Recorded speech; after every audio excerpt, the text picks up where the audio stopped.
Hi everyone. Welcome back to Unscripted, the podcast. Woo! I am And welcome Josephine. to episode. I'm Darren. And welcome to episode 5. What This a special episode. this is a very exciting episode because number one, for once we are recording in daytime. True. Yeah. We never record this on daytime Yeah, either. so hopefully our brains would not be as cluttered as as they usually are. True. And Mm-hmm. number two, we have a special Number two, guest. yeah. We do have a special guest, and this time, um, we're we're gonna let him introduce himself. But maybe a bit about him is that he is someone who is passionate with music and singing, but also he is a presenter in one of the nation's top TV station. So can you see like how special this episode is? And maybe a bit of a reminder, yeah, Joe. This podcast will be done in Indonesian mostly. So for those of you who are listening to this and don't know how to speak Indonesian or just don't understand the language, then this episode might not be for you, but you can try to, join along. Yeah. Or learn the language. That'd be cool too. Just to listen to Exactly. us. Mm-hmm. Okay, So, so introducing our guest today. Drum roll. We have Jason. Yeah. Hola. Oh my goodness. How you guys doing? Thank you for welcoming me to your podcast. Unscripted podcast, right? Yes. Did I say it Of right? course. Okay. ya. So, kita Akhirnya ketemu lagi ya? bisa langsung. Akhirnya ketemu lagi. Iya. Jadi, well, mungkin yang belum tahu, well, kita nanti cerita agak nanti aja ya. Tapi Kak Jason mungkin bisa memperkenalkan diri sedikit aja. Okay, my name Jason Valin Sambo. People call me Jason. Apa ya? Aku sekarang itu kegiatannya adalah sebagai seorang jurnalis dan juga TV news anchor di stasiun TV Berita Metro TV. Kegiatannya sehari-harinya pasti siaran dan juga kegiatan-kegiatan yang berhubungan dengan public speaking, seminar, webinar, seperti itu. Dan seperti yang kalian sudah mention di awal tadi, bahwasanya ini berkaitan dengan presenting dan music, ya pastinya aku juga punya intensity lah, bisa dibilang, atau ketertarikan sama yang namanya music. Karena sedikit banyak musik itu yang juga menjadi drive aku sampai menjadikan aku Jason dan sekarang. Usia aku sekarang saat ini 28 tahun, sampai saat ini masih setia terus di Metro TV. Apalagi ya, kalau ngomongin musik, terakhir project musik bareng itu sama Darren dan juga sama Joe waktu ulang tahun Metro TV yang ke-20. Yeah. Yes. Itu sih yang bakal aku selalu ingat, momen-momen yang nggak akan pernah kelupakan gitu sih. Ya kurang lebih itulah background aku, presenter tapi juga doyan nyanyi, intinya sih kayak gitu sih sebenarnya. Nah, jadi untuk kalian yang lagi dengerin sekarang, sebenarnya kita udah pernah ngomongin our first gig together yang episode sebelumnya, atau episode kedua ya Jo. Ya pokoknya waktu episode itu kita ngomongin tentang acara kita, How I Met Joe, gimana gue ketemu Joe kan. Nah, ada juga Kak Jason, sebenarnya di bagian dari cerita itu ada juga. Makanya kita munculin sekarang gitu ya Jo. Jadi kita bertiga tuh baru pertama kali ketemu tuh in the same event. Serius? Loh, Darren sama Joe itu juga baru ketemu pas di Metro TV kemarin? Iya. Oh my goodness. Sebelumnya kayak kita nggak kenal sama sekali. Sama sekali nggak kenal. How come? I thought you guys are friends for a very long time because kalau melihat kalian tuh kayak very close friend. Ternyata baru ketemu juga di event kemarin. Kita basically kayak pertama kali ketemu tuh langsung ngomonginnya tentang musicals, which kayak makanya langsung kayak nyambung banget ngomongnya. Mungkin I that's see. why. Ya, terus gara-gara waktu itu kan Joe langsung ngajak aku project bareng waktu buat Christmas. Jadinya itu juga ya makin deket lah ya kita, makin build it on top of that gitu. Semakin banyak event musikal yang dilakukan bersama ya. Iya dong, harus banget. Gitu. Nah, terus kan Kak Jason bilang seneng nyanyi. Itu mulainya dari mana? Kayak what inspires you to like sing atau be passionate in music? I don't know. To be honest, in my family, there's only one person that can sing, and that is me. I don't know my father. Mereka nggak bisa nyanyi. My father, my mother, even my sister.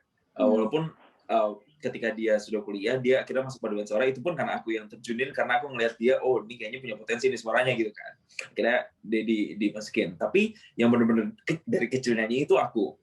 I started singing benar-benar rutin itu di paduan suara sebenarnya. Paduan suara gereja, terus kemudian ikut-ikut paduan suara sekolah, terus akhirnya rutin tuh ikut perlombaan, baik lomba nasional, sampai akhirnya pada saat kuliah itu sampai ikut lomba internasional juga, dan beberapa kali lah membanggakan, mengharumkan nama Indonesia. Itu dapat penghargaan, medali emas, segala macam. Selama beberapa kali aku ke China, aku ke Spain, terus aku juga ke Vietnam, ke Bali. Ya beberapa kesempatan lah untuk aku bisa bermusik berpaduan suara dan sampai akhirnya ke internasional. Tapi selain berpaduan suara, habis itu lepas aku juga beberapa kali tuh kayak pernah gabung sama vocal group kayak gitu. Tapi yang nggak lama dan nggak sesering itu sih gitu. Terus kalau misalnya ada acara-acara kayak di kafe atau di kawinan, sekali dua kali boleh lah pamerin suara yang pas-pasan ini gitu ya kan. Gitu. Ya jadi kegiatan bermusik di situ. Yang unik adalah aku tuh dari dulu kan passionate banget sama nyanyi, udah seneng banget lah gitu kan, dan ikut tuh banyak banget aja pencarian bakat kayak ya let's say The Voice, terus The Voice aku pernah ikut, yang aku pernah ikut tuh di X Factor sama Indonesian Idol. But you know what, aku tuh nggak pernah lolos. Jadi sampai berapa besar, 12 besar itu, 24 besar tuh nggak pernah sama sekali, because it was so hard, you know, to get into and to pass the challenges in that audition, you know. Kamu harus compete sama thousands of people, terus if you have a good voice but you don't have a good story, or there's not something that makes you attractive. Nah, itu juga sulit kan akhirnya buat dijual, karena sekali lagi like Idol, terus kayak di X Factor yang mereka jual kan juga kemasan ya, packaging gitu loh. Jadi nggak cuma suaranya doang. Ini fun fact-nya, aku tuh nggak pernah lolos sama sekali gitu loh. Nah, karena nggak pernah lolos sama sekali, dan akhirnya mungkin desperate kali ya gitu kan, akhirnya mencoba peruntungan lain, akhirnya mikir dulu gimana ya caranya gue tetap bisa masuk TV, tapi mungkin bukan di jalur nyanyi. Apa ya? Kepikiran lah presenter. Tapi kepikirannya presenternya waktu itu juga masih presenter yang ini sih, entertainment gitu, karena aku juga masih sukanya kan yang berbau-bau entertainment, berbau musik gitu kan. Pengennya kayak Boy William ala-ala lah gitu kan. Tapi nggak tahu kenapa jalannya tiba-tiba dijadiinnya reporter, terus akhirnya malah jadi news presenter kayak sekarang ya. I don't know, cuman I still live it gitu, kayak ya udahlah jalanin aja apa yang ada, dan ternyata pas dijalanin, oh ya mungkin ini part of my journey that I have to live, that I have to embrace it. So ya, aku ngejalaninnya dengan happy, dan aku anggap ini sebagai proses dari pengembangan diri aku. Gitu sih, kurang lebih. Jadi suka nyanyi, tapi karena nyanyi nggak pernah lolos, akhirnya mencoba peruntungan lain, dan akhirnya menjadi presenter sampai sekarang. Wow. Tapi emang susah sih kalau misalnya kayak ajang pencarian bakat gitu-gitu. It is very challenging. Karena ada teman-teman aku juga beberapa banyak yang audisi segala macem gitu-gitu kan. And aku juga sebenarnya waktu itu pernah sempet ditawarin buat audisi Indonesian Idol. Terus? Tapi there are a lot of factors yang bikin aku kayak maybe not. Karena waktu itu one of my friends itu kan juga ikut audisi, terus dia kayak dapet inside scoop of how things were done. Jadinya aku yang kayak maybe not. Okay, and you better get back from that competition gitu ya. Cause susah nggak sih mentally, jadinya agak bikin nggak tahu sih kalau misalnya for me personally, kalau misalnya nggak lolos atau apa suka bikin down banget. Dan capek sih sebenarnya, karena ngantrinya tuh capek banget dan effortnya tuh gila banget gitu. Sementara nggak semuanya bisa ketemu juri artis. Aku pernah di tahun 2013 tuh yang ketemu juri artis gitu kan, udah berharap besar, punya ekspektasi wah kayaknya gue bakal lolos nih. Tapi kita nggak pernah tahu setiap tahun itu standar dari kompetisinya, dari krunya, dari jurinya tuh bisa berubah-ubah gitu loh. Nah di tahun-tahun aku itu suara-suara kayak festival, suara-suara yang belting, growling itu nggak terlalu dilihat sama juri-juri zaman dulu. Jadi yang dicari itu yang unik, yang serak-serak, raspy gitu-gitu. Tapi kalau kita lihat sekarang kan kayak suara-suara kayak Maria misalnya atau Liodra yang suara-suara festival udah mulai dilirik kan. Gitu. Jadi ya kan, jadi I don't know what exactly they're looking for in each year for the competition karena if we compare one year to another, kayak beda-beda gitu loh standarnya, gitu loh. Kalau aku lihat. Dan kalau sekarang sih banyak banget yang penyanyi-penyanyi technical menurutku yang sudah masuk ke idol kayak Maria, Liodra. Nah, itu kan technical banget kayak Ziva, dia bisa riff and runs gitu kan. Itu technical banget dan itu dulu di idol menurutku di tahun-tahun aku ikut dulu 2012, 2013 itu jarang banget yang bisa lolos kayak gitu. Gitu sih. Iya. Kayaknya itu one of the factors yang bikin aku kayak intimidated juga buat ikut karena I can't do riffs and runs. Jadi kayak ngelihat I mean I can't. Jadinya kayak ngelihat yang ikut tahun lalu itu kan banyak yang kayak gitu kan karakternya apa segala macam sedangkan aku very music theater. Jadinya kayaknya Rachel Berry banget ya. Lumayan. Speaking of that, good segue to Glee. Cause kayaknya itu one of the things yang pertama kali we bond over itu. So how did you start watching Glee? I guess. It's interesting because jadi gini. Waktu itu aku waktu itu masih SMA, kalau nggak salah kelas 2 atau kelas 3 gitu kan. Terus tiba-tiba aku lagi nyetel. Waktu itu aku lupa deh, dia tuh tayangnya di Star World or Fox or apa gitu ya. Pokoknya adalah channel internasional gitu. Tiba-tiba aku lagi nggak sengaja lagi tiduran. Tiba-tiba lagu Faithfully dan Don't Stop Believing tuh kayak di setiap iklan kok ada gitu kan. Kayak sekali dua kali aku nggak notice. Tapi lama-lama TV kan nyala terus gitu kan, terus kok ini siapa sih yang nyanyi gitu kan, ternyata pas aku lihat itu promonya dari serial Glee, and I've tried to watch 1 until 2 episodes, dan ternyata mereka tuh banyak remake lagu-lagu lama gitu kan, dan ternyata pas aku dengerin kok asik banget, even I have to say even better than the original. Ini menurutku ya. Karena kan musik kan taste orang kan berbeda-beda, cuman mostly banyak banget aku lihat yang kayak lagu-lagunya Madonna, banyak lah musisi luar sana yang pas di cover sama Glee kok jadi gila banget gitu kan. Terus akhirnya aku mulai nonton, padahal aku nggak terlalu suka drama sebenarnya gitu. Itu kan drama komedi ya, ada drama ada komedinya gitu kan. Aku nggak terlalu suka kayak gitu, aku tuh lebih suka horor gitu, terus thriller gitu kan. Terus tapi akhirnya coba nonton, dan semakin season 1 sampai season 3 terutama, itu kok lagu-lagunya asik-asik semua. Udah tuh akhirnya nempel terus, Glee akhirnya jadi benar-benar tontonan wajib, dan untuk jadi jadi bahan untuk update musik juga. Gitu. Jadi selama SMA sampai kuliah, I grew up with Glee, with the music of Glee. Even the character.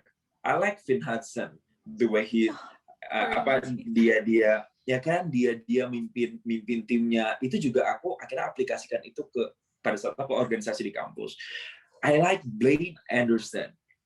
his voice is like crazy, man. Maksudnya kayak suara Blaine itu tuh is something gitu loh. Dan aku pengen banget kayak dia, kiblat aku tuh ke dia banget. And then Rachel Berry, maksudnya ya dia tuh driven person, ambitious gitu kan, dan dia tuh punya mimpi yang besar gitu, dan kayak nggak takut untuk capai mimpinya, dan itu bahkan sampai merasuk juga aku. Even Santana Lopez gitu kan. I mean, dari Santana aku tuh belajar less is more. You know what? Ya kan? Iya nggak sih? Gitu loh. Jadi semua karakter tuh inspire me. Jadi nggak cuma musiknya, until the story and each character itu tuh apa ya, bikin aku tuh terinfluence lah. Jadi banyak banget yang akhirnya aku suka sama Glee. Tapi season 4, 5, 6, apalagi 6 ya, aku udah nggak terlalu ngikutin banget tuh, karena udah semakin panjang gitu kan. Terus kayaknya makin banyak penyanyi baru. Pokoknya original Glee yang season 1 sampai 3 tuh aku ngikutin banget. Gitu sih awalnya nonton Glee tuh gara-gara iklan tuh emang. Jadi ini tuh korban iklan sebenarnya. It's okay, we all are. Iya, tapi funny story, Glee itu one of the reasons why aku juga masuk di dunia music theater. Karena dengerin kayak Don't Rain on My Parade. Oh my goodness. Yeah. Don't tell me not to live. Just didn't bother. Oh my god, lo langsung nyanyi gitu. Emang anak musik susah ya, dikit-dikit nyanyi. Gak bisa dipancing. Terus kayak itu, that's when I know, emang ada ya sekolah buat yang istilahnya teater, bisa learn how to sing and dance and act. Itu sebenarnya through Glee juga. So special place in my heart, that show. Me too. We're in the same game. Yeah. Glee game. So what's your oh wait, Darren, you've never watched Glee? Really? I started like the first 10 minutes of the first episode, terus kayak I didn't have any intention to continue. Gue nggak tahu kenapa sih, kayak kayak gak terlalu tertarik gitu loh, kayak karena I think aku lebih prefer kayak live version on stage gitu, kayak kalau movie musical aku kurang kayak tapi kalau misalkan film musical mereka on stage, mungkin aku lebih prefer itu sih. Jadi lebih kayak The Greatest Showman gitu ya, lebih sukanya berarti dari kayak gitu. Greatest Showman is amazing. Tapi emang sih beda banget kayak movie musical dibandingin the actual musical. Apalagi beda. Right. Cats. Bener. Terus aku penasaran nih, kan tadi Kak Jason bilang, menurut aku sih nangkepnya Kak Jason sebenarnya pengen jadi penyanyi, tapi along the way kakak nyari apa aja deh yang bisa bikin diri kakak tuh tampil lah, dan salah satunya tuh melewati TV atau kayak jadi presenter. Tapi sebenarnya kalau punya pilihan mau jadi penyanyi dan meniti karir di bidang industri seni, atau kayak sebenarnya you love presenting, I mean you love being a news anchor gitu. Kayak what's your option? Yeah. It's a dilemmatic questions. I think because dulu kalau ini pertanyaannya 5 tahun lalu gitu dilontarkan ke aku, for sure I will answer 100%. I want to be a singer. I want to be a musician gitu kan. Tapi ketika sudah menjalani ini dan I melihat ini menjadi sebuah bagian dari proses diriku, and I find presenting itu juga sesuatu yang menyenangkan ternyata. I don't know, ketika ada nggak sih dari misalnya Darren atau Joe yang tiba-tiba menemukan hal baru terus jatuh cinta. Nah inilah yang aku temukan di presenting juga gitu loh. Mungkin aku nggak sadar aja kalau ternyata aku sudah mencintai ini, karena aku memang senang ngobrol, terus senang ngomong, terus senang senang presentasi, dan ternyata ketika diseriusin ini bahkan bisa jadi peluang juga untuk aku jadi presenter.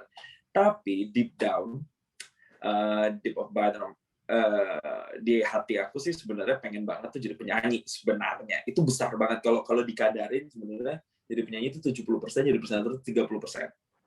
Tapi ya itu balik lagi, karena Apa ya, semua orang not meant to be apa yang mereka inginkan kan, gitu loh. Aku akhirnya belakangan tuh belajar kayak gitu. Jadi aku belajar kayak mungkin memang aku tidak ditakdirkan untuk menjadi penyanyi, but I can inspire other people with another way gitu, yang juga caranya berbeda tapi masih bisa kasih inspirasi orangnya. Mungkin salah satu yang dikasih adalah dengan presenting, which in the middle of the process, in the middle of the journey, I found love with this field gitu loh. Jadi kalau disuruh pilih, membingungkan, dua-duanya sama-sama menyenangkan. Kayak apa ya? Kayak kamu misalnya disuruh pilih bakso atau mie ayam, ya pilihan yang sulit, dua-duanya enak gitu kan. Ya itulah aku suruh nyanyi atau presenting, dua-duanya enak, jadi masuk gitu sih. Terus gimana prosesnya kayak of maybe you accepting that, cause kayak I know for myself, kalau kan sekarang kan my end goal itu tetap misalnya Broadway or you know just in the theater sense, tapi it's kadang suka kepikir kayak what if that doesn't happen? And it's kayak buat aku itu susah banget buat accept that fact. Yes. Yeah. So we're talking about the acceptance ya berarti. Yes. Nah ini sebenarnya menarik nih, Jo, karena aku baru bisa terima tuh kayaknya 1-2 tahun belakangan. I realized that usiaku nggak muda terus gitu kan, usiaku juga bertambah gitu. Terus ketika melihat ajang-ajang pencarian bakat di TV, umur yang mendominasi adalah around 21 sampai 25-an, bahkan belasan tahun gitu kan. Sementara usiaku sudah 28. Jadi di titik itu aku merasa oh ya udah, mungkin untuk memulai karir menyanyi di usia 28 ya, aku nggak tahu ya ke depan mungkin jalan Tuhan gimana, aku nggak ngerti. Cuman kalau lihat dari apa yang dilihat di TV, kayaknya sudah cukup sulit bagi aku untuk masuk ke memulai industri itu gitu ya. Kalau mungkin kalau mau diseriusin ya cover misalnya, atau ya benar-benar pakai modal sendiri, datangin label segala macam gitu kan. Tapi kalau untuk ikut kompetisi aja menyanyi, ya udah stop. Gitu loh. I'm 28 years old now, and I don't think that I can have a same opportunity with dengan orang-orang yang underage gitu loh, di bawah usia aku, under my age gitu kan. Itu sih jadi yang membuat aku sadar, oh ya udah, mungkin lebih legowo sekarang, ya udahlah, mungkin mimpi menyanyinya bukan dikubur sih, tapi ya udahlah, nyanyinya dialihkan ke hal-hal yang lain aja. Misalnya kalau ada kondangan atau ada acara-acara atau apa atau yang undang, aku bisa ngalihinnya ke situ gitu loh. Sementara aku menjalankan yang ada, yaitu menjadi seorang presenter juga. Because kalau mau I try to be realistic sih sebenarnya, apalagi when pandemic hit gitu kan, everyone's struggling until now, until these days gitu kan. Ya udah, jadi ya semua orang butuh duit gitu, termasuk aku juga gitu loh. Jadi aku nggak bisa stick untuk terus-terusan kejar mimpi untuk jadi penyanyi itu juga. Ya udah, sekarang pekerjaan aku sebagai presenter, sebagai jurnalis, ya udah sekarang jalanin dan berusaha memaksimalkan apa yang ada, karena sekarang situasinya struggling semua gitu sih. Yeah. Yeah, that's something I still need to learn. Iya. Nah, terus tapi aku No, go for it. Oke, aku kepo aja sih Kak, sama kan lah, acceptance udah nih, acceptance it's out of the way ya, pokoknya Kakak udah nerima this is a situation.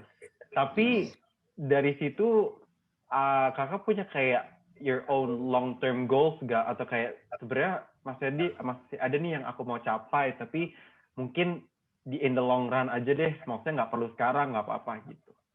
Still I have one sebenarnya, to be exact gitu. I have one goal in long term, tapi ya itu semua aku kembalikan ke Tuhan lagi. Ya pastilah aku harus punya, karena aku selalu percaya kalau kita hidup itu di dunia itu kan punya tujuan masing-masing, dan destiny kita tuh udah diatur sama Tuhan. So yang harus kita lakukan adalah memaksimalkan itu kan, gitu loh. Iya. Jadi ya sampai kalau kita nggak punya mimpi, kita nggak punya visi, itu malah menurutku ya buat apa kita hidup gitu loh. Maksudnya hidup tuh cuma sekali, ya kita harus kejar apa yang kita mau kejar gitu. Nah untuk long termnya, karena aku sudah merasa sulit untuk masuk ke industri musik lagi gitu, apalagi aku juga bukan dari keluarga musisi misalnya, jadi akses aku terhadap industri musik juga lebih sulit. Nah sekarang kan aku udah di presenting nih, aku punya sih keinginan punya program sendiri. Ya pastilah, maksudnya siapa sih yang presenter yang nggak pengen punya program sendiri, such as Oprah Winfrey gitu kan, Jimmy Fallon, terus Ellen, ya kan.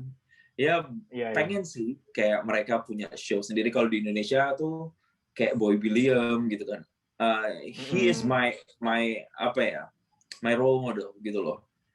Menurutku tuh Boy William itu nggak cuma pinter, tapi dia juga atraktif, mampu menghidupkan suasana juga, gitu kan. Terus ya jadi paket lengkap lah gitu loh. Jadi I look up to him juga sebenarnya di bidang presenter, dan one day itu pengen bisa kayak dia sih. Kalau di Indonesia tuh bisa pengen kayak dia, gitu sih.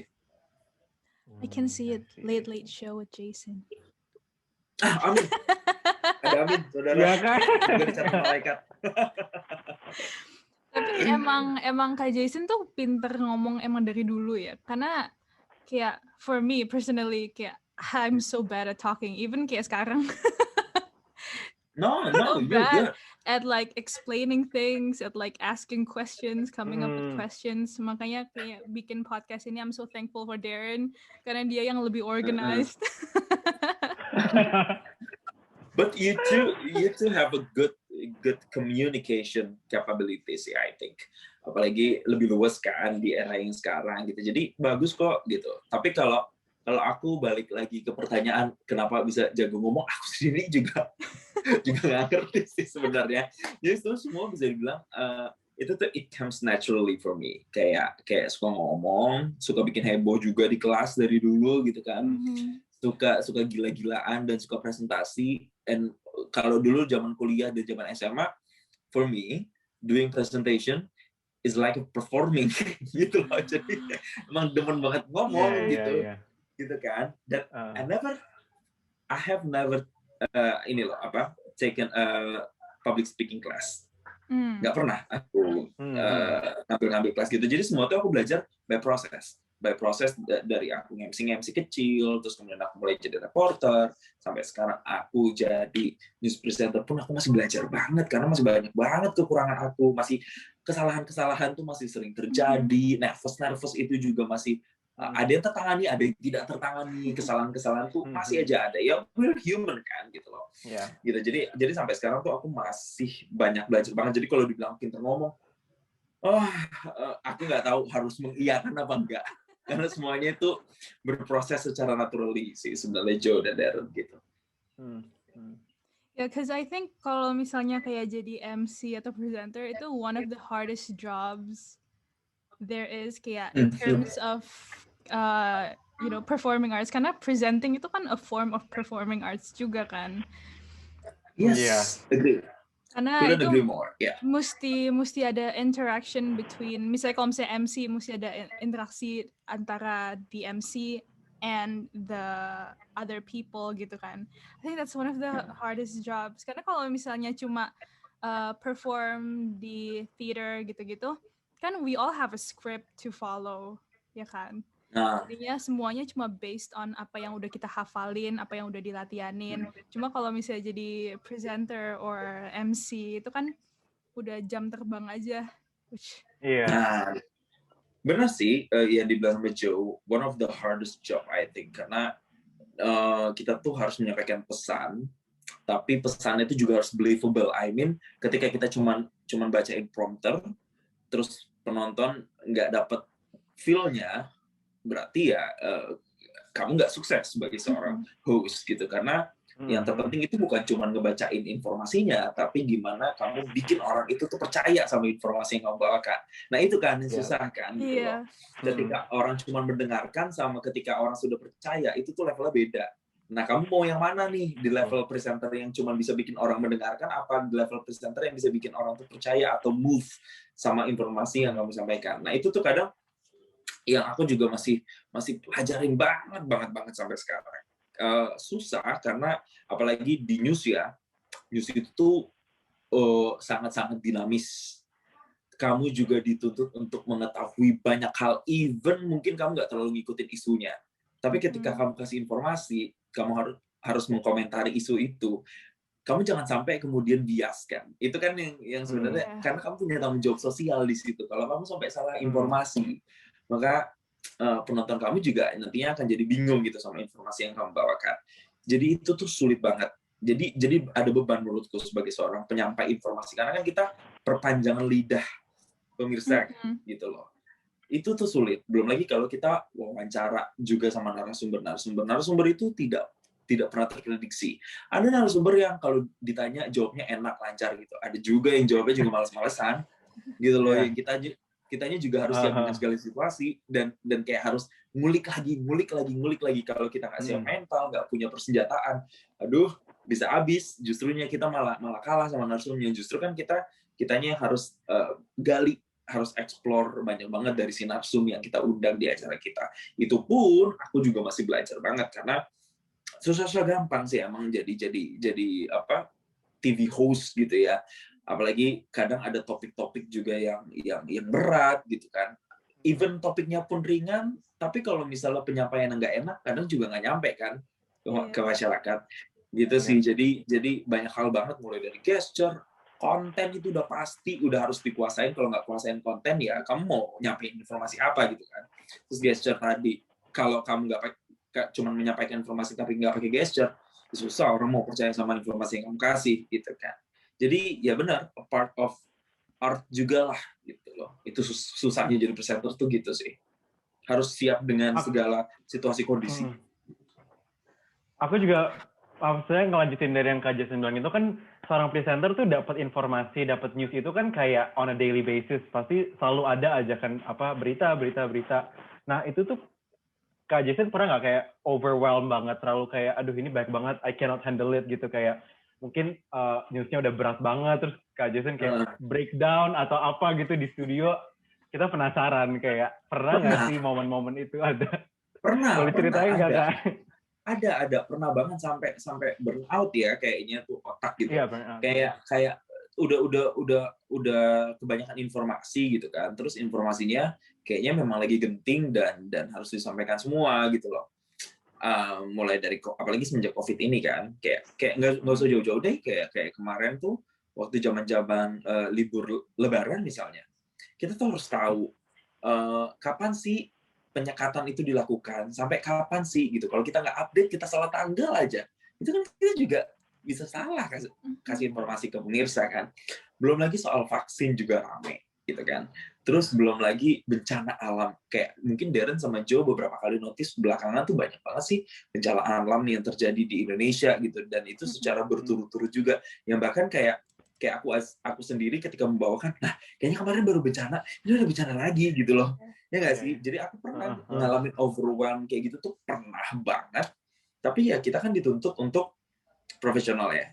Nah itulah susahnya juga nih, satu lagi nih, karena kita harus tetap kelihatan tenang, kelihatan menguasai, walaupun mungkin informasi yang kita tahu terkait dengan satu isu tuh itu tuh belum banyak. Tapi ya seiring berjalannya waktu, Darren dan Joe, akhirnya itu membuatku jadi terbiasa dan harus untuk baca setiap hari. Minimal kalau nggak baca koran, baca online. Karena sekarang kan gadget juga kan. Jadi mau nggak mau, iya paling gampang. Jadi mau nggak mau, kalau benar-benar nggak tahu isunya sama sekali atau benar-benar nggak ngerti deh, at least tahu gitu, tahu kulitnya gitu loh. Jadi ketika menyampaikan informasi juga masih ada bobot informasi yang bisa aku kasih gitu loh. Jadi karena overwhelm kayak gitu, justru aku jadi belajar. Oh ya udah, berarti setiap hari caranya adalah aku nggak boleh ketinggalan informasi penting. Harus update terus. Karena kalau kita nggak update, 2 hari aja nggak baca berita, itu kan ketinggalan. Itu sih akhirnya jadinya membentuk habit, setiap pagi mau siaran, buka dulu nih online, apa sih yang lagi happening gitu. Oh, sama kayak misalnya kasus Israel Palestina gitu-gitu, bencana Myanmar gitu misalnya kan, berita-berita internasional gitu. Itu tuh walaupun kita nggak ngerti-ngerti banget ya, at least kita tahu lah apa sih yang lagi hangat, yang paling jadi fokus media perbincangannya tuh apa sih. Jadi minimal tuh setiap pagi ada bahan yang kita asup setiap hari. Gitu sih akhirnya. Terus itu kan requires banyak banget waktu kan. Terus how do you manage your time? Cause kayaknya aku kalau misalnya ngeliat di Instastory Kak Jason kayaknya wow he's so busy. Disibuk-sibukin sih sebenarnya. Gimana caranya manage your time? Karena ya it's challenging apalagi pas masa-masa begini kan rasanya pengennya rebahan. Iya, bener banget. Ya, aku juga manusia biasa ya gitu. Kadang tuh exhausted pasti ngerasa exhausted dengan kayak gini gitu. Tapi lama-lama akan ketemu polanya sendiri, Joe dan juga Darren. Jadi karena aku biasa siaran pagi gitu kan. Jadi aku biasanya mulai dengan baca-baca berita itu di pagi hari sebelum siaran.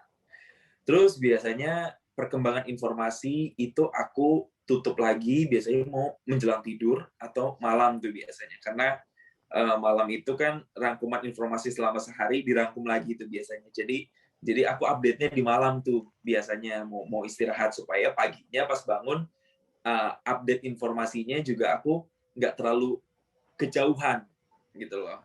Update-nya juga masih deket-deket lah. Jadi kayak gitu tiap hari tuh manage-nya pagi sebelum siaran, terus siangnya siaran, sore aku istirahat, melakukan ya aktivitas-aktivitas normal gitu, selayaknya manusia juga dan anak muda gitu. I have juga punya social life juga gitu kan, yang harus aku jalan juga, pekerjaan-pekerjaan lain gitu. Terus ya udah paling biasanya mau tidur, update lagi informasi. Oh misalnya tadi pagi aku bahas soal Israel Palestina misalnya. Udah sampai mana nih kasusnya gitu kan? Udah gimana nih perkembangannya? Aku cek lagi tuh di malam biasanya. Oh ternyata perkembangannya sudah sampai sini misalnya Israel dan Palestina sepakat gencatan senjata misalnya gitu. Nah nanti pagi aku update lagi apakah ada perkembangan apa enggak gitu. Jadi lama-lama kebentuk sendiri polanya. Awal-awal waktu jadi reporter itu memang pasti pusing banget karena setiap hari kayak kayaknya setiap hari tuh harus baca terus ya, tuntutannya tuh tinggi banget. Tapi lama-lama sih by the time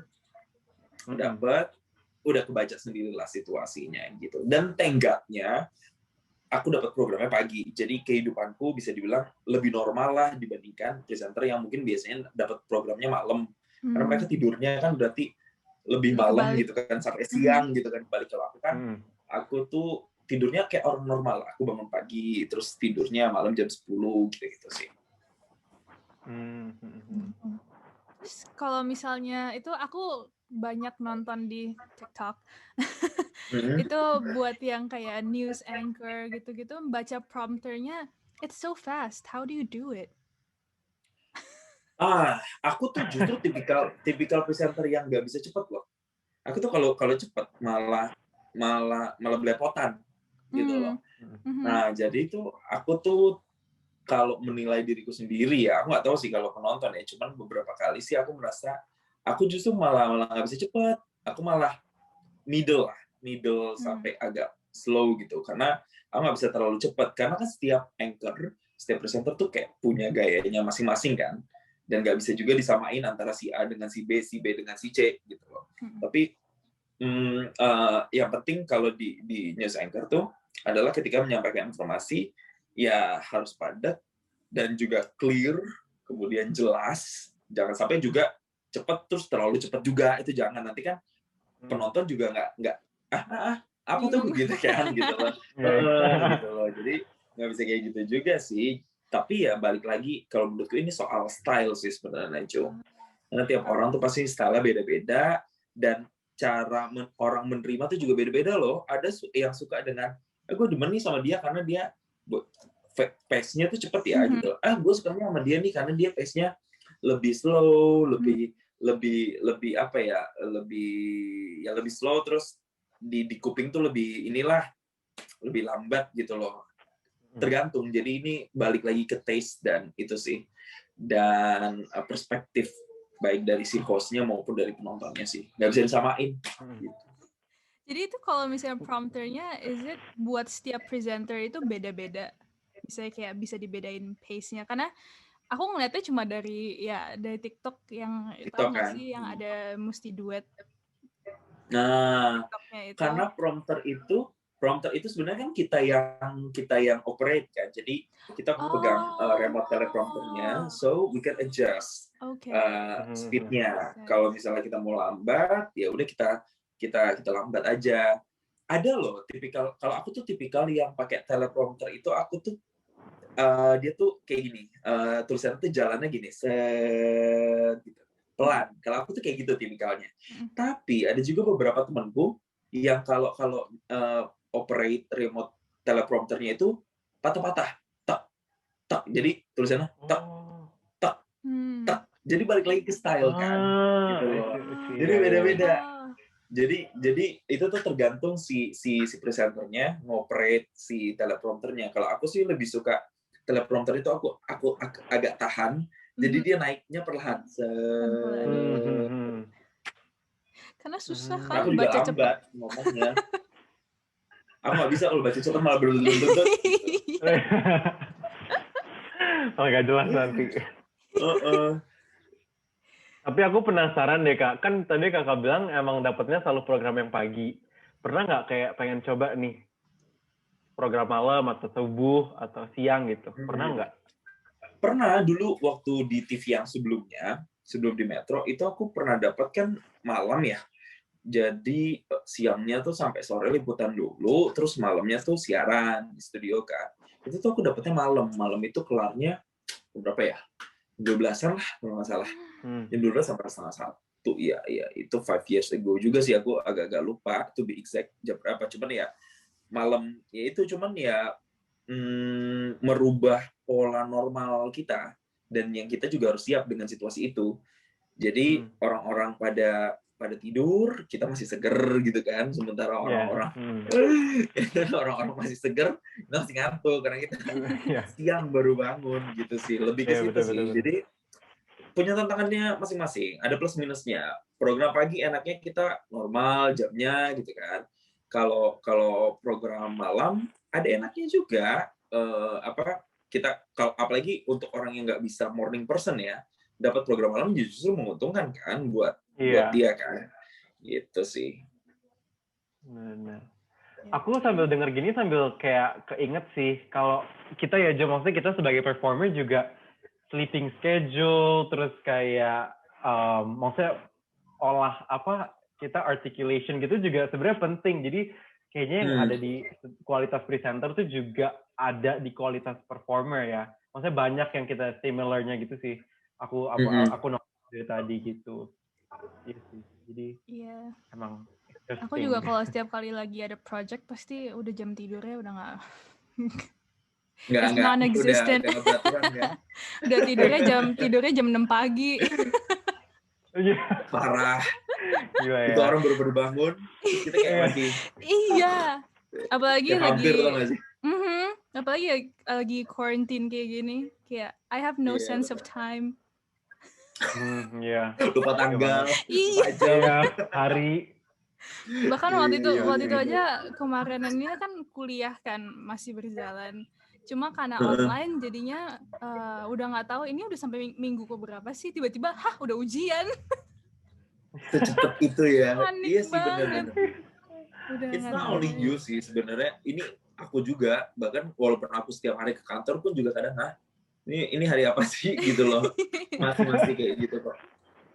Susah ya kalau udah nggak sekolah itu kayak. Iya. Kalau sekolah kan biasanya lupa hari. Tahu. Bener banget. Terus kalau ada lagi misalnya... sih aku pertanyaan ya. Okay. Oh, iya boleh Jo. Okay. Lu. Okay. No, but my question kayak enggak seputar presenting so. Apa tuh? Oh, oke. Okay. Sorry. My brain is not working.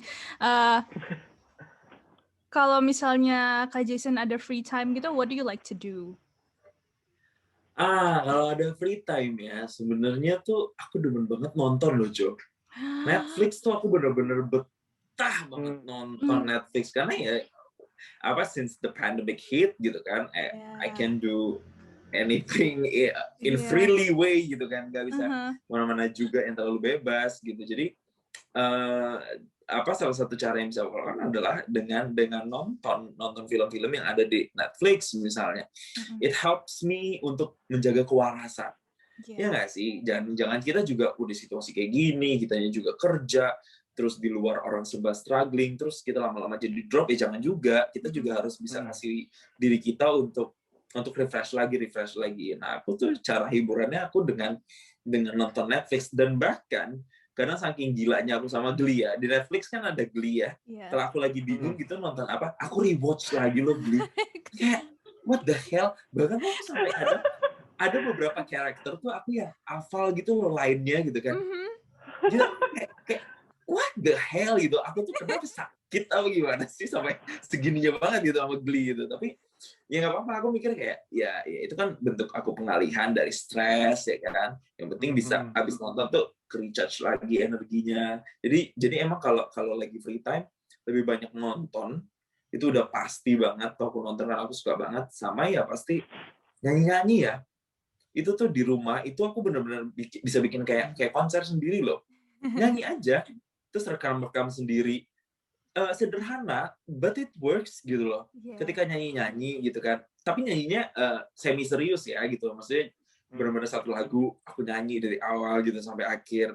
Ya pas lagi nggak ada orang, misalnya pas lagi nggak ada mama, nggak ada adik gitu kan. Kalau nggak aku juga dimarahin gitu. Nyanyi aja gitu. Terus pernah ya saking gilanya aku, ya nggak tahu sih. Aku tuh pasang Joox or Spotify gitu. Terus misalnya aku nyetel boy band NSYNC gitu misalnya, atau Westlife gitu, Uptown Girl, let's say gitu kan. Terus aku berasa kayak Brian or Mark or siapa lagi tuh satunya lead vokalnya Bruno Mars. Shane Pilon. Nah, aku tuh berasa kayak kalau lagi lagu NSYNC tuh aku berasa kayak Justin Timberlake-nya aja gitu. Ya udah, nyanyi aja terus sambil ngeliatin video klip mereka gitu, atau setel YouTube terus sambil joget-joget kayak orang gila. Tapi udah abis itu kayak rilis lagi. Itu sih, nonton dan nyanyi-nyanyi berasa konser di rumah, it helps me untuk menjaga kewarasan. Apalagi terutama di situasi pandemi kayak gini ya. Apalagi juga nggak setiap hari kita bisa ketemu bebas sama teman-teman juga kan gitu loh. Jadi kayak gitu caranya. Ya, aku juga kok, tenang aja, you're not alone. Iya kan? I've been doing that since kayak SMP kayak setiap malam ya udah nyetel lagu terus kayak nyanyi sendiri di depan kaca. Iya. Dan kayak, itu rasanya puas banget nggak sih Jo? Serasa kayak di konser sendiri. This is my one woman show. Parah. Dan gue tuh kayak ngerasa gue berasa John Legend aja gitu abis konser gitu ya nggak sih? Parah. Iya, benar. So what's your favorite Netflix show right now? My favorite, aku tuh suka Elite nggak sih kamu yang film Spanyol? Elite tuh yang pernah dengar sih. Pernah dengar ya? Spanish kan? Aku pernah nyoba nonton, cuma aku biasanya kalau nonton tuh harus sambil ngerjain sesuatu kan. Jadinya kalau misalnya Spanish kan mesti baca subtitle. Susah ya jadinya. Makanya aku kayak K-drama gitu-gitu juga nggak terlalu. Aku tuh lagi suka Elite gitu. Aku lagi suka itu, dan ini tuh tanggal 18 Juni kan dia mau yang season 4-nya mau keluar kan. Jadi aku lagi nunggu itu. Terus kalau enggak, biasanya series yang aku lagi tonton tuh The Vincenzo ya. Tahu nggak sih yang K-drama tuh? Pernah dengar.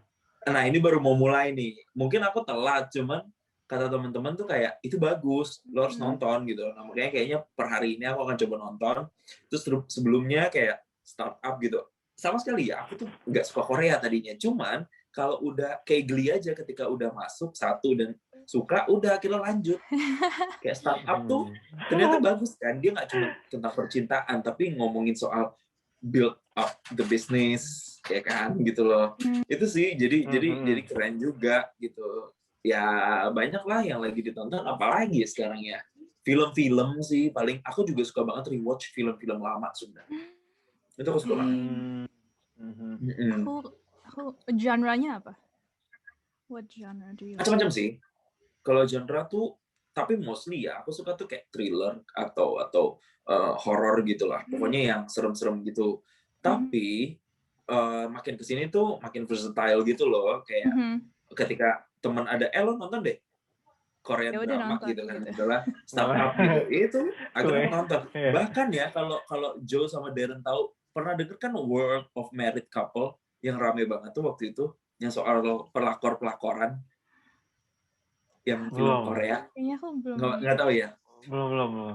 Itu tuh aku nonton juga. World of Jadi Married sekarang tuh Couple. aku kayak nggak punya genre tertentu gitu loh kalau nonton.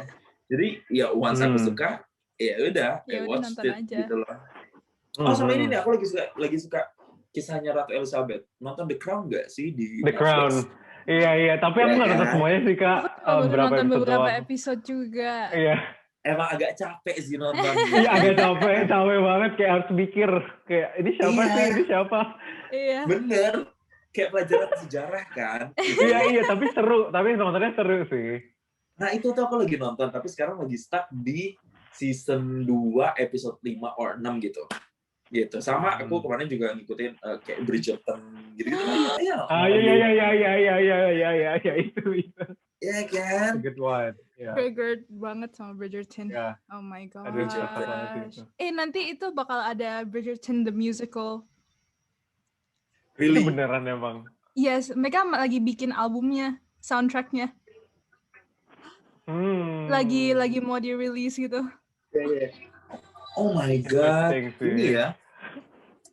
Berkembang jadi musikal ya. Berawalnya dari TikTok.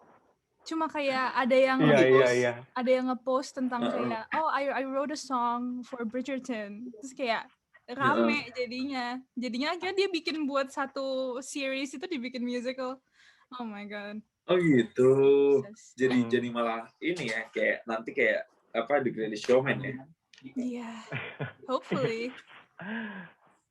Oh my gosh, I think Kak Jason, if you like musicals, coba nonton. Oh, if you like musicals sama suka The Crown, nonton Hamilton deh. Hamilton. Oke, nanti aku masukin ke ini aku listnya ya. Itu bagus. Adanya di Disney sih sebenarnya. Disney Plus. Oh my gosh, Hamilton itu di dunia teater itu udah kayak wow banget ya. Wow banget. Itu wow banget. Kalau Prom kalian nonton gak sih? Yes. Prom or The Prom ya? I just wanna dance with you. Iya. Ya, itu keren banget sih. Oh, itu keren sih, parah. Kalau Cats? Pemainnya tuh siapa tuh yang cantik? Aduh. Namanya siapa? Yang duet sama Robin Williams. Yang jadi temennya juga pemain Broadway, siapa sih namanya di The Prom itu? Kok aku lupa ya namanya ya? Yang jadi siapa? Bukan. Siapa ya? Aduh, yang rambutnya pirang, Blondie. The Blondie one. Yang main di Moulin Rouge. Siapa namanya? Oh my god, I can't remember that. For some reason, the name that's in my head tuh Kate Winslet, but it's not Kate Winslet. Right? No. Siapa yang namanya ya? I'm gonna look it up. I don't know. Oh my god, kenapa jadi pikun gini?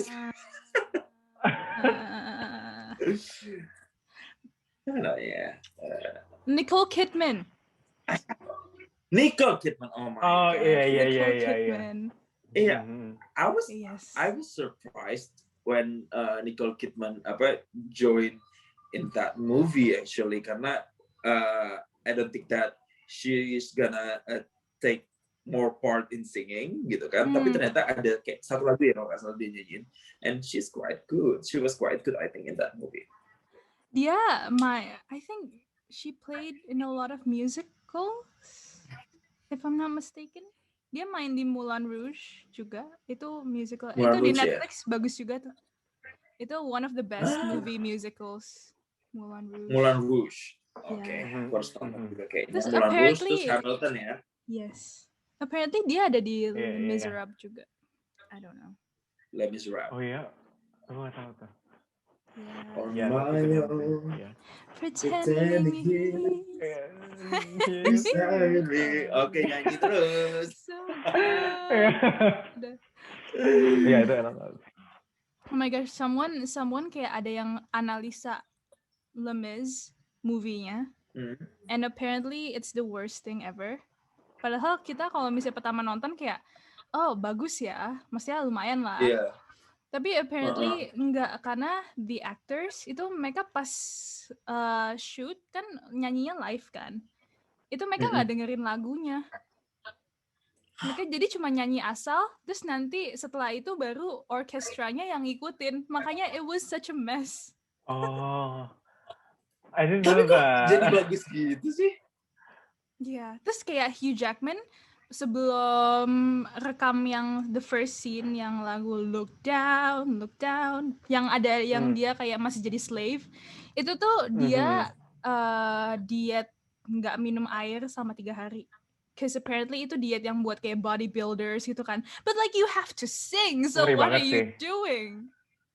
Makanya dia kelihatan kayak he looks so sick and so pale and so thin. Iya. Terus kayak Itu orang ternyata minum 3 hari ya? that's why. Iya. Terus kayak tapi kan kalau misalnya Gila mau sih. nyanyi itu even professional singers kayak mereka bahkan vocal rest lah, terus mesti di steam suaranya apa segala macem gitu-gitu kan. Benar, Sedangkan benar. dia nggak minum selama 3 hari. He was sick. Gila sih. He was insane, I think. Ya, tapi that's Oh my my God. activity selama quarantine kayak nontonin Risetnya jauh ya. I can link you the Mendalam video sekali if loh. you want. Mendalami. Iya, sampai sedetail itu. I didn't even know that Hugh Jackman harus puasa gitu ya, puasa minum gitu loh sebelum dia nyanyi. Wow, that's the fact. Aku ada pertanyaan sih Kak, tapi ini lebih ngarah balik ke tadi presenting, terus kayak news in the, apa ya pokoknya seputar presenting. Sebenarnya aku juga lately tertarik sih kayak lebih seneng apa ngomong terus kayak presentasi, being MC, host gitu. Sebenarnya aku juga belakangan ini jadi lebih seneng. Jadi I guess Kakak advice-nya apa nih untuk orang-orang yang potentially mereka tuh bisa make a good presenter atau news anchor gitu? Okay, my advice ya, I don't think I'm capable to give advice karena aku juga masih jauh lah, gitu ya. Cuman mungkin apa ya yang bisa aku kasih based on my experience adalah modal pertama adalah pede. Kamu punya knowledge, kamu punya brain, tapi kamu nggak pede, it will apa ya distract you gitu loh. Jadi modal pertama kalian tuh harus punya mental pede. Itu tuh udah harga mati. Apalagi kalian tuh tampil di depan, kalian menyampaikan informasi, ya kalian harus terlihat yakin. Jadi kalian harus punya mental pede. Dan kalaupun di awal-awal perjalanan terus kalian melakukan kesalahan misalnya, kalian harus benar-benar cepat untuk speedy recovery. Nah itulah makanya mental pede itu harus perlu banget ya, based on my experience. Karena ketika kamu nggak punya mental pede, ketika kamu melakukan kesalahan, pasti kamu akan drop banget. Gitu loh. Ada beberapa teman aku yang ketika misalnya dia salah ngomong, padahal mungkin nggak terlalu fatal, cuman kayak keselip tang doang gitu kan. Tapi dia sedrop itu dan itu kelihatan di layar. Gitu loh. Sementara kalau orang yang punya mentalnya sudah pede, dia sudah yakin sama dirinya, ketika dia pun melakukan kesalahan, dia akan cepat recovery, akan cepat ralat informasinya. Yang penting itu mental PD-nya dulu. Terus kedua baru disokong sama knowledge kamu, brain kamu, gitu loh. Wawasan tuh harus benar-benar diperluas banget ya, karena it helps loh sebenarnya waktu kamu nge-MC gitu. Dan yang ketiga adalah kalau menurutku tuh harus benar-benar ini sih, passionate. Karena kalau nge-MC nggak passionate atau nge-host nggak passionate, itu juga susah ya. Apalagi kalau nge-MC di tempat yang ada orangnya enak, kita bisa interaksi sama orang lain gitu. Misalnya di acara kawinan misalnya, ada interaksi yang bisa kita lakukan untuk membangkitkan suasana hidup. Tapi ketika kita ngomong di kamera gitu kan kita ngomong sama kamera nih, tapi kita harus menganggap kamera itu kan audiens kita. Gimana caranya kita supaya bikin suasana tuh tetap hidup, penonton yakin, believable informasi yang kita sampaikan. Nah itu tuh yang susah. Jadi kalau nggak passion, kayaknya mungkin ya ini mungkin sulit. Ya mungkin bisa belajar. Tapi ketika kamu punya passion, itu kayak automatically driving you gitu loh. Jadi nggak perlu susah untuk yang latihan yang gimana banget. Ketika orang sudah punya passion, itu pasti akan the universe tuh will support you gitu loh. Itu sih. Yang pertama mental pede, yang kedua wawasan, knowledge gitu-gitu harus diperkaya. Terus yang ketiga tuh tadi apa yang ketiga? Terus aku malu lupa sendiri. Passionate. Yeah. Okay. Oh my God, Darren, you make a good presenter. You'd make a good presenter. Really? You will. Like I've been trying to. Cause you're so good at talking. Terus kayak. Yeah. I think it takes it's another level. It goes to show I'm not good at talking. Kayak. I forgot. I lost my train of thoughts. Tapi Kak Jason kayak pengalaman itu penting banget kan? Menurut Kak Jason? Pasti. Ketika jam terbang tuh nggak bisa bohong. Orang yang baru sama orang yang sudah lama akan kelihatan gitu loh. Jam terbang itu akan sangat menentukan juga, salah satu faktor yang menentukan selain tadi mental PD, wawasan dan segala macam gitu. Ketika kamu makin sering berbicara, ketika kamu makin sering banyak interaksi, banyak ngobrol, itu akan membuat kamu jadi terlatih. Nah makanya aku tuh bentuk latihannya nggak cuma presenting di TV. Ketika aku misalnya ada nge-host, ngebawain acara webinar misalnya, atau ngebawain wording misalnya, itu tuh bagian dari aku untuk exercise juga, untuk kemudian nanti aku bawa pada saat aku siaran di TV. Gitu loh. Jadi semakin sering untuk latihan di multi platform. Kayak sekarang kan kayak mungkin Darren dan juga Joe udah mulai ngerambah podcast.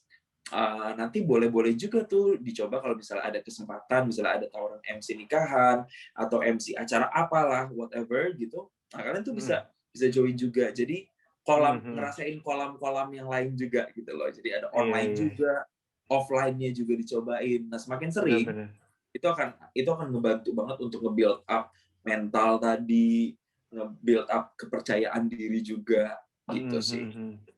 Benar-benar. Oke. Iya, gitu sih. Keren. Cuma mikirin kayak jadi MC nikahan aja aku udah kayak anxiety. Kayak itu sama seperti aku waktu kayak mau musical kemarin, ketemu kalian tuh aku yang kayak, oh my goodness, so what am I doing here waktu itu kan? Aku berpikirnya kayak gitu. Terus aku bukan profesional, hanya the person who likes singing gitu, bukan the professional singer gitu kan. Itu kan it's totally different gitu kan. Terus ketika aku masuk terus ketemu sama arranger kayak Kak Ivan Tangkalung, terus ketemu Fanny gitu kan, ketemu kalian gitu, you guys are so professional gitu kan. Aku yang kayak oke. Aku yang kayak ngapain aku di sini gitu. Sebenarnya itu cukup intimidating. Tapi setelah dicoba, setelah dicemplung, ternyata ini kan bisa kan. Nah, itu bisa juga, itu sama aja ketika di presenting juga, mungkin ketika nanti Joe atau Darren ada tawaran kayak gitu, ambil, kalau menurutku ambil gitu. Karena there is always a first time kan gitu loh. Kalau nggak dicoba malah akan nyemplung. Iya, benar. Oh my gosh. Meanwhile, pas kita yang musical itu, akunya yang kayak, wow, they're also professional. Aku yang kayak, oh my gosh, what am I doing here? I don't think I should be here. No, you were good at it. Darren juga, oh my goodness. I saw your moves and I actually talked to myself like, oh my goodness. What does that? Maksudnya apa yang aku lihat? Mereka kok bisa seluas itu gitu loh. Sementara kalian lihat kan, aku di part aku aja, aku tuh berkali-kali untuk bisa catch up the movement gitu loh. Kalian tuh easily moves gitu. Ya kan? Tapi aku juga loh, kayak aku baru mulai dance kayak 2016 kan. Sebelumnya tuh nggak pernah sama sekali. Same. Iya. Bahkan yang pas kita musical itu, aku bener-bener kayak fake it till I make it. But you did it. You did a great job. Thank you. Iya kan? Pas itu tuh I had bad ankles. Jadi basically ankle aku tuh dua-duanya kayak messed up gitu loh. Oh my Terus kayak udah lama nggak nari juga kan, jadi stamina segala macem udah kayak turun. Terus kayak tapi keterima buat ikut ini, yaudahlah, let me just fake it till I make it. Tapi nggak kelihatan kok, sumpah kalian semua profesional, justru kalian tuh yang inspire kita di anchors, karena kita tuh kayak gila ya gengs, mereka tuh profesional banget, dan you guys were so supportive to us pada saat itu kita merasanya. Jadi walaupun awalnya kita terintimidasi, tapi the way kalian ke kitanya juga masuk, terus ya jadi ngerasa kitanya juga kesokong, ke support juga, karena kan ya kita di anchors waktu itu ya itu bukan main job kita kan, harus nyanyi, dancing sambil kayak gitu. Bedanya sama nyanyi biasa doang gitu ya. Ini kan musical gitu kan. Aku harus mindsetnya harus Hugh Jackman, harus merasuk nih ke diri gitu ya. Itu susah. Ya kan? Gitu. Bener. Keren sih. Yeah. Well, any more questions, Jo? I had one in mind, tapi kayak it's gone from my head now. What's that? Aduh, try to memorize. My short-term memory itu kayak jelek banget. I can like be in the middle of a sentence, terus kayak tiba-tiba lupa udah mau ngomong apa. So am I. Sama. Which kayak sering banget happen pas kita podcast sebelum-sebelumnya. Kayak just gone. Yeah. Jangan kan kamu ya. Jo. Aku pun ketika wawancara gitu di TV pas lagi live, lupa itu ya it happens. Iya. You were not robot, right? Gitu kan. Ya, balik lagi gitu. Human, jadi harus tetap waras juga. Ada kalau hal-hal kayak gini ya dimaklumin aja. Pasti terjadi gitu. And also juga kayak kalau misalnya, this is why I feel like I can never be an interviewer, karena aku susah banget buat kayak fokus ke satu topik. Jadinya even now kayak I can't stay still. Makanya dari tadi kayak mainin apa gitu, karena So I think that's Do you get that? Well, kalau I think it's my ADHD brain. Makanya kalau misalnya tapi kan semua orang belajar. Aku pun juga gitu kok, Jo. Dulu kayak aku merasa kayak dialogku kok loncat-loncat ya gitu loh. Tapi dan setiap orang tuh prosesnya beda-beda sih, I must say, karena ya itu berkaitan juga dengan momentum, terus level PD-nya seseorang, terus level knowledge-nya seseorang. Jadi baru mulai sekarang inilah aku kayaknya sedikit demi sedikit bisa mengarahkan dialog. Tadinya aku kan sama kok, Jo, kayak kamu awal-awal tuh apalagi kayak habis nanya ini kok loncat ke sono, habis itu kok loncat ke sini gitu. Jadi kayak ya itu, tapi kan kita belajar kan. Kalau kita nggak belajar, kalau kita nggak sering-sering, makanya tadi seperti yang aku bilang, emang harus sering-sering. Kalau udah sering-sering tuh itu tuh akan ngebentuk sendiri. Iya. Gitu. Very true. Makanya kayaknya aku kalau misalnya mau melakukan apapun tuh mesti kayak ditulis semuanya, mesti make ada pointers, kayak kan? Iya. Itu bisa jadi salah satu ini juga sih, cara juga sih sebenarnya. Ada juga kok tipikal desainer yang kayak gitu. And it's not wrong ya. Gitu. Itu tetap boleh-boleh aja, legal aja. It doesn't mean that you're not professional, enggak. Gitu. Karena balik lagi cara setiap orang kan beda-beda. Sama kayak mengoperasikan teleprompter tadi, ada yang cepat, ada yang lambat gitu, semuanya beda. Oh, I remembered what I was gonna say. Yes. What's that? No, basically cuma kayak, with passion anything can happen. Passion defeats talent, I think. Passion defeats talent. Oh my goodness. Why is it so hard? Cause honestly, aku juga dulu tuh nggak bisa nyanyi at all.